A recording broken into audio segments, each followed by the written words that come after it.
Hey everybody, Marie Bartholdi and Paul Cheon here to show you every pick from every pack from Michael Bonde, one of our undefeated players, one of two undefeated players here in day two. Let's take a look at where he was sitting at the table in relation to Reed Duke. So Reed, we just watched 2 seats away, Michael Bonde. So keep that in your mind as you're watching his picks. And we know what Reed drafted, which was blue-white flyers, Paul. So we're going to try and figure out what Michael Bonde ended up in. Yesterday, he drafted a Jund deck, which went 3-0, of course, with no gates. No gates. Wow, just 7, 6, 5 mana base or something like that? Yeah, it was splashing green a little bit, but still on hard mode. All right, so let's take a look at what he opens up here. And ooh, how about a Planeswalker, Paul? Yeah, Dovin Grand Arbiter, certainly one of, you can really never go wrong. It just completely changes the way games played out. So that's a very, very strong option. And I'd be pretty surprised if he chooses not to go with that. I mean, alternatively, if you don't really want to lock yourself into 2 colors right away, I could see taking something like a Chillbringer. Sure. If you want to maybe leave yourself more flexible. And then, of course, if you really just love the Gates deck, taking Gates Ablaze is also a reasonable option here. So a lot of powerful cards. I think the 4 cards that he has up are all reasonable choices. But I think at the end of the day, the upside of the Dovin Grand Arbiter is just too high. Yeah, so. And the ultimate is just really, really fun. Oh yeah, the ultimate's great. It's like dig through time, but plus more. Yeah. Dig through more time because you get to look at 3 cards, and usually that effectively means you're kind of tutoring for the best 3 cards in your deck. And a good start. A lot of players would say they really like the Azorius colors in this draft format too. Oh, absolutely. Yeah. The thing is, you can just draft the classic blue-white skies archetype, and even cards as you saw in the last draft, Reed Duke taking Slime Binds really highly. I think just taking a bunch of flyers and taking a bunch of ways to just kind of slow down the ground is a very viable strategy. Here, he's taking a look at Applied Biomancy, Bolrac Clan Crusher, also pulled to the front along with Light Up the Stage, but nothing to really follow up that This first is one pick. of the worst packs I've ever seen. There's nothing that you'd be especially happy taking here this early. I think, the Clan Crusher or the Applied Biomancy are reasonable options if he wants to go Bant, but Applied Biomancy is a very, very strong combat trick, and you can have some blowouts there. On top of that, even Dovin, you really want to play it on curve, but at the same time, I think it's still a perfectly reasonable card to splash as well. All right, so here we've got a couple of options which go, arguably better with Dovin, but also some Simic cards in here he might be interested in. Another Applied Biomancy. There's a Combine Guildmage, but there's also Fairy Duelist and Syndicate Messenger. Yeah, I think Combine Guildmage has the most upside here, so I think he's probably going to go with that, unless he wants to stay true to Azorius and just take something like a Fairy Duelist. But I think, again, the upside of the Combine Guildmage is high enough. You take that, and that's also a way for you to cut off Simic and set yourself up for the following packs. So that would be the card that I'd be taking here. All right, Combine Guildmage to go with that Applied Biomancy. And you mentioned Bant, an option for him in this draft too. Yeah, one thing with this format is there's just a lot of great splashable cards. Even if you're blue-green, you can still splash those Law Mage's Bindings and even the Azorius Knight Arbiters. Okay, so things are starting to get a little weird here. Yeah. Well, if you look at this pack, there's nothing that you really want in a Bant deck.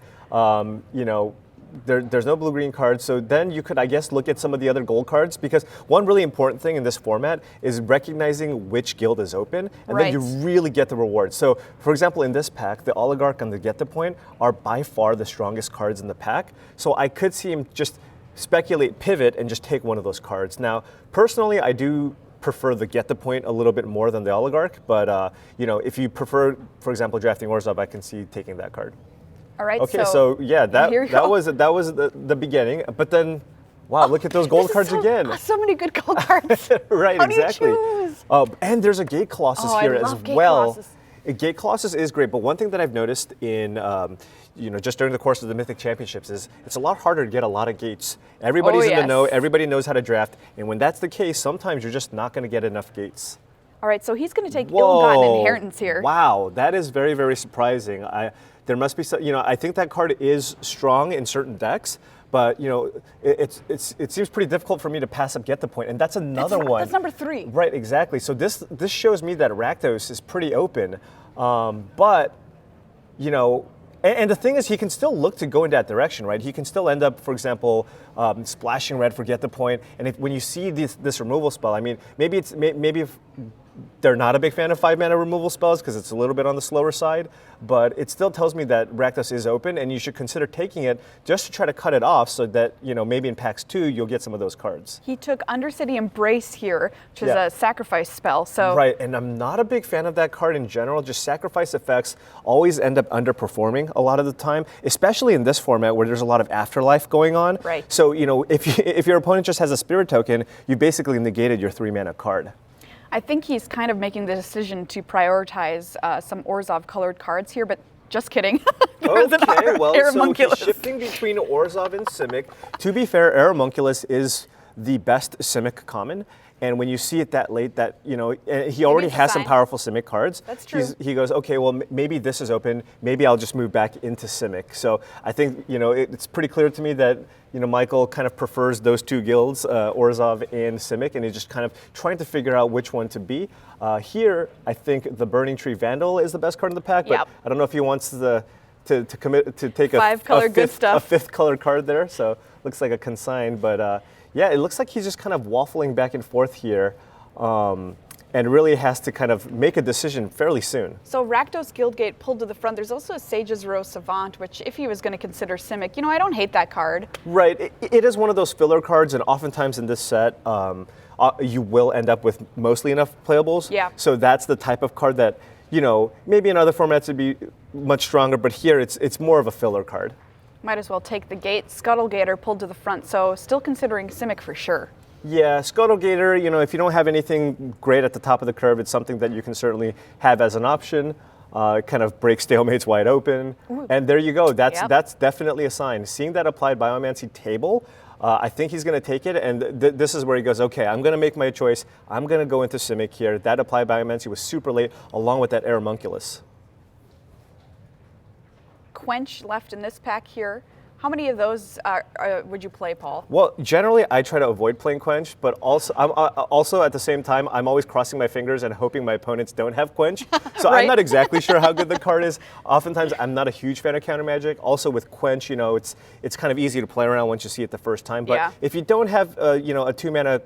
If your curve is pretty bad and you don't have a 2-drop, then I'd consider playing it. But I'd much prefer to play most other cards. I gotta say, this seat has been really, really tough. Right. And I can't imagine how I would feel with all those crazy, gold card picks here. Right. Just keeping all of that information in your head alone is so hard when you can't see your picks. Right. And the thing with this is, he's been kind of waffling back and forth between Simic and I guess I want to say Orzhov here. So it looks like as a result, if you can see, he doesn't have a lot of playable cards right now because of the fact that he has a bunch of black cards that might not even make his deck. So it looks like he's kind of giving himself the option of being maybe white-black, Splash Dovin, or blue-green, Splash Dovin if he does end up getting the fixing. But it seems to me that Simic was a little bit more open, but it is a little bit awkward when you're shifting picks between two guilds that don't share colors, because you can't have the out of just maybe taking some gates and actually being able to splash. So, one thing that could have been interesting is, I feel like personally I would have maybe leaned on taking some of those get the points, because when you take that card's often splashable, and I think that was just a bigger signal. But at the same time, he did table that applied Biomancy. So I think Michael is really hoping that in pack 2, a lot of the Simic cards start flowing. All right, let's find out what happens here. Needs a direction for this draft. He does have a couple of avenues that he can go down, but no one clear path for him yet in the draft. The thing is, if he opens a Firewheeler, he might just take it, right? So then it gets really weird. But not a Firewheeler, a Basilica Bellhaunt. Oh, okay. Right. I was like, all right, yeah. Okay, let's see what he gets here in pack number 2. Cult Guildmage for Rakdos there.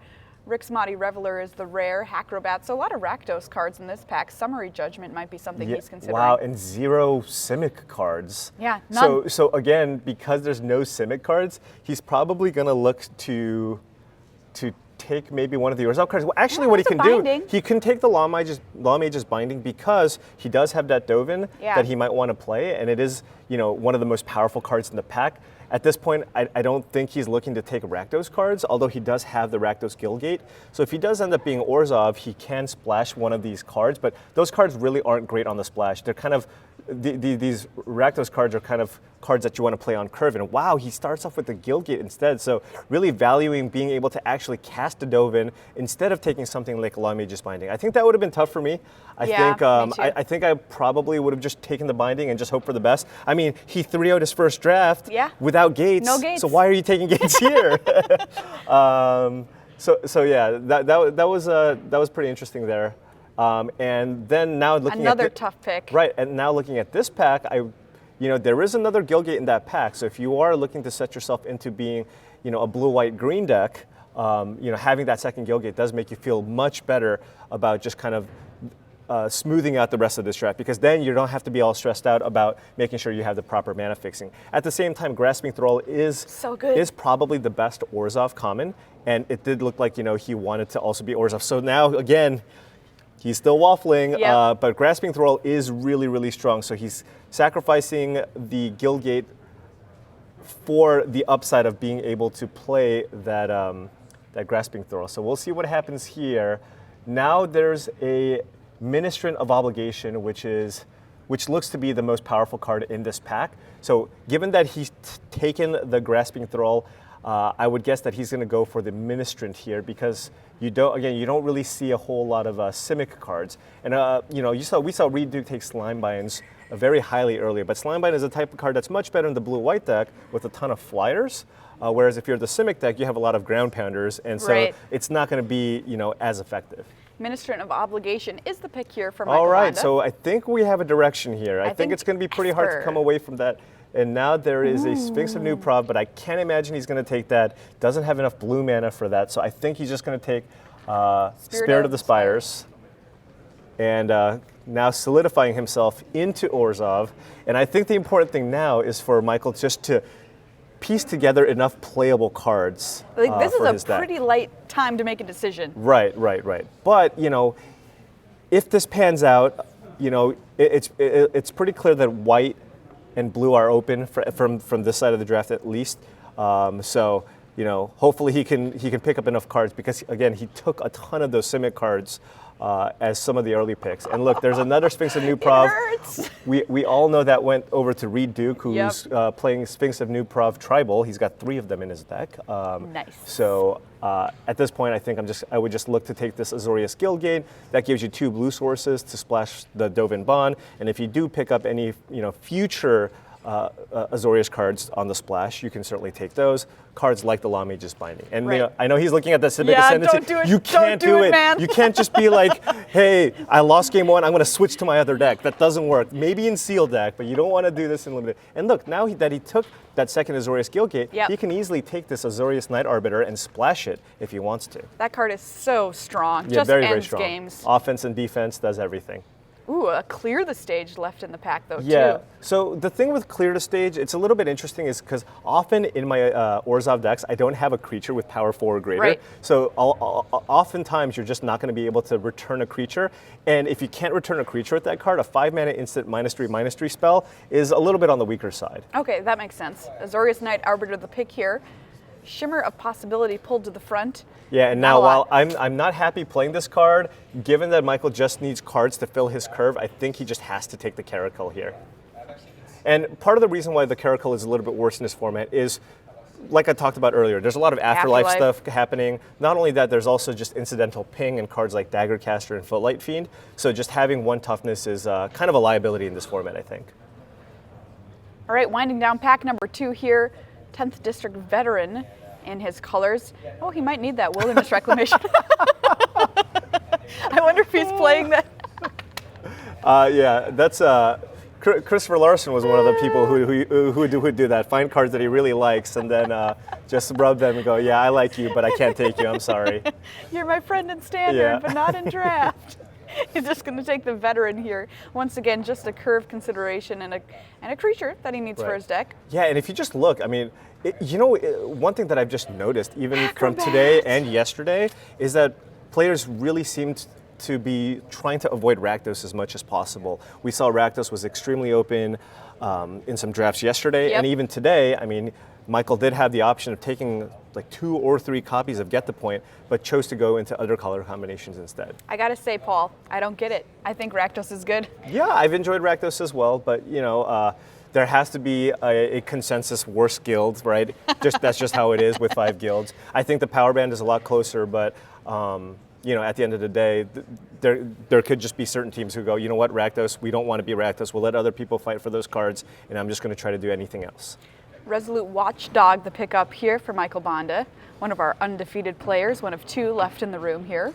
Yeah, and Michael's taking all of these white creatures that don't really have a ton of synergies, but I wouldn't be surprised if some of those make it into his deck because of the fact that he looks to be a little bit light on playables. Now, Senate Courier, not a card he's probably going to be looking to splash, but who knows? Maybe he shifts into Azorius. High alert, high alert. Yeah, high alert is definitely a thing. Much worse than Orzhov because a lot of the creatures tend to be, just more reasonably statted. Yeah. You don't see a lot of these, 2 mana 0/4s, 3 mana 1/4 flyers. In 06. In a 4 mana 06, yeah. Although that can just make its way into any deck, right? Big junk troller. So, if I were to, all right, let's take a look here. All right, here we go. 2 packs, and it looks like he's pulled those Simic cards right out. So it looks like he's solidified himself in Esper here. Yeah, he has solidified himself into Esper, but he's got a lot of filler here. Just taking a look, there's a lot of cards I just wouldn't be happy having in my deck. You have the Officer, the Ministrate, the Spirit are great cards along with the Grasping Thrall, but there's the Prowling Caracal as well.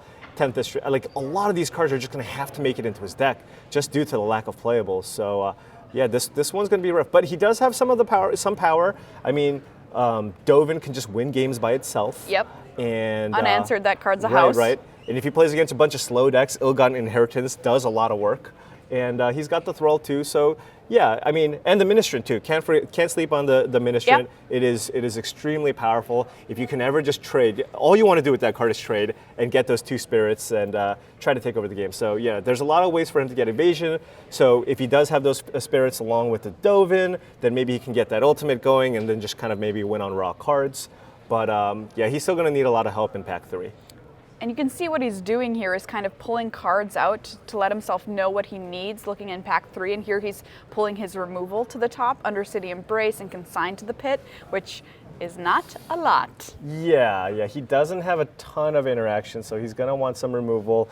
And then he's looking at his side deck here. But it didn't look like it looked like also in pack 2 there wasn't a whole lot of Simic cards. Right. So it seems to me that the person that he was passing to likely went into Simic, and so he's not seeing a lot of that stuff. So yeah, kind of a funky draft so far. I wouldn't be especially happy with the card so far, but we've seen some pretty amazing runs of cards that have turned decks around. I mean, I was a little bit concerned about Reed's deck after pack 1, but pack 2 and 3 were beautiful for him. Okay, well, let's see if Michael Bonde can put it together here in pack number 3 in Esper colors, black, white, and blue currently. All right, Ethereal Absolution one time. Yes. Cross your fingers. What happens if he opens a Krasis? Does he just move back? Oh my gosh. All right, well, let's take a look here. Wow, some really good Azorius cards. Yeah, a ton of good Azorius cards, but I think given that he is lacking removal, Grotesque Demise makes a lot of sense here to take. If he wants to splash something higher up on the curve, something like the Skyguard could also be an option. Not a big fan of Senate Guildmage on the splash. I think it's still a fine card to have on the splash, but part of its power is the fact that you can play it on turn 2. Right. So I think Grotesque Demise is just the type of card that he wants for his deck. And you know what? Honestly, there's 4 Azorius cards in this pack, which means there's a pretty good chance you're going to table one of those cards. That's true. As he was looking through his deck earlier, only 2 pieces of removal, now make that 3 with Grotesque Demise, which just takes care of most things you care about in this format. Oh yeah, no, Grotesque Demise is just great. I mean, not to mention just the exile clause on it being so relevant in this format. Right, taking... Really likes himself some Wilderness Reclamation, it looks like. Bay, Wilderness Reclamation. He's reading Verity Circle right now, which I don't blame him. You don't see it a lot. 4 blue, tap target creature without flying. Whenever a creature is tapped that's not attacking, you can draw a card. Yeah, there is that, but there is an Azorius Guildgate, and Given that he's reading the card, I assume that he might not want to take a risk, take a chance on the card. Also, it's No. extremely slow. It's super slow. If you take that third Azorius Guildgate, then you can even just be straight 3 colors potentially with your mana. And so that makes a lot of sense to me. But wow, he's taking a Skitterial. So really He must be worried about his creatures. Yeah, he's just looking for playables at this point. So he's like, yeah, I'll splash the Skitterial just because I need creatures and ways to win in this deck. So at this point, I mean, Knight of the Last Breath is not a card that I'd be happy having in my deck. It's so extremely expensive. slow. So Skatewing Spy would be the card that I'd be looking at. Yeah. Because, I mean, first of all, he did take that Skittering Eel, but it is also a nice card to splash. Now, if he's concerned about not having enough sources, Syndicate Messenger is also a totally reasonable option here, just to kind of help fill out his curve. But the upside, of course, with the Spy is higher, but there's not a lot of counter synergies if you're base black-white, because a lot of the counters you're going to see in the teamer colors, in Gruul and Simic. So yeah, so the Messenger makes sense here because it's like you don't want to get a little too wild with your mana base. And the Messenger is a totally fine 4-drop. All right, so Syndicate Messenger, the pickup there, Twilight Panther. There's an Archway Angel.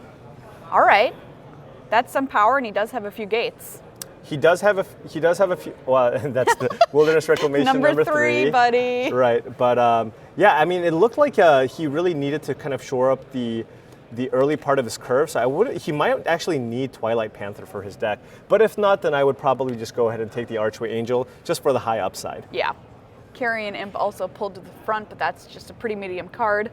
Yeah, and so this is the classic case of, oftentimes players will just draft cards based on how strong all the cards are, but Michael just made the conscious decision there where, look, I need to fill out my curve, I need early game defense, so I'm going to take the slightly weaker card in Twilight Panther just so that I could have a functional deck. And that's part of the skill of drafting, just making sure you can build a cohesive strategy and have, a nice curve, 1 through 6, 1 through 7. This is a nice pickup here for him in the Orzhov Guildgate. Yeah, the Impassioned Order is also a pretty sweet 2-drop. It just kind of helps recoup some of the life loss. It does pretty good work for kind of a 2-mana 2/2, but I think that, with the gate, his mana is actually quite strong, right? He's got the Orzhov Guildgate and the double Azorius Guildgate. Another Skatewing Spy pretty late. Yeah, and there's also a Noxious Grudion here, which you could take if he just wants more defense against, for example, if he's concerned about being run over by a Gruul or Simic deck, just having a Death Touch creature is pretty nice for the curve. So now he's got the Grudion and the Twilight Panther, and against, for example, ground-based attacking strategies, those are effectively removal spells as well, because, I've had just these amazing Gruul decks where I'm like, oh, look at all these frenzied Erringses and whatnot, and then my opponent just plays a Twilight Panther. I'm like, come on, man. Really? Okay. Yeah. Oh, Guardian Project he's taking a peek at. Yeah, but I don't know if he has a fixing for that. There is a Blood Crypt, but he doesn't have any red cards that he wants to splash. That's so he might just take the Caracal just to have a 2-drop in his deck. And yeah, that's a little bit sad because Guardian Project is a very, very strong Super rare. fun to play with, too. Yeah, it can completely take over a game. Your opponent just plays a couple of creatures and they're just way too far ahead on cards. Ooh, Wilderness Wreck number 4. Think about it. Yeah. Senate Guildmage, I guess, here for him. Yeah. Or Senate Courier, rather. Yeah, the Senate Courier, but Senate Courier is not really the type of card that you're looking to splash because it's super important to have that card on curve. You're really relying on being your defensive 3-mana creature, so I don't think he's going to be playing that card. Rounding out pack number 3. Oh, wow.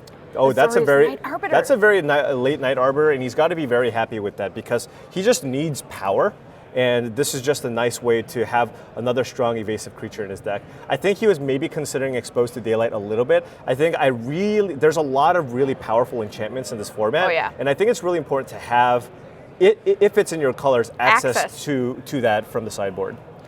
Wrecking Beast still left in this pack along with that Cult Guildmage, talking about players not wanting to touch Rakdos. Yeah, Cult Guildmage is a very strong card, but again, nobody really wanting to be Rakdos. So Rakdos, if you end up, if you end up being the Rakdos drafter here, your deck's probably going to be quite strong. And even just touching back on what happened yesterday, yeah, the Rakdos is extremely open. Yeah. The person who 3-0'd that star-studded draft was a Rakdos draft. Yes, absolutely. Yeah. And I had a bunch of friends out in the main floor playing Rakdos in the first draft. 3-0. Smothering Tithe, yeah, another Wilderness Reclamation. Not a whole lot of options more than a play set here. The best card in that pack, the only real playable card in that pack is the Recluse, the Rubble Belt Recluse. So at that point, Michael's just saying, you know what, I'm just going to take this card because there's no chance I'm going to play any of those other cards. Here it might just be a humongulous. So sad, he's looking for Flibblethip. I was hoping that you reprint Cathartic Reunion, but it's the Humongulous finding Flibblethip. What do you think? Do I have a job? Axebane Beast rounding things out. I don't know, I'll send your resume over to Creative. Okay, thank you, thank you. All right, so there you have it. Michael Bonde's draft, one of our 2 undefeated players here left in the tournament. Paul, what do you think? Honestly, I think because of just how that draft went, it was kind of a disaster in terms of splitting those picks. So I think he ended up with an okay deck. You're always going to have your enough playables, but I think this is probably going to be one of the weaker decks at the table. Yeah. All right. Well, we'll find out in just a few minutes. More Magic after this.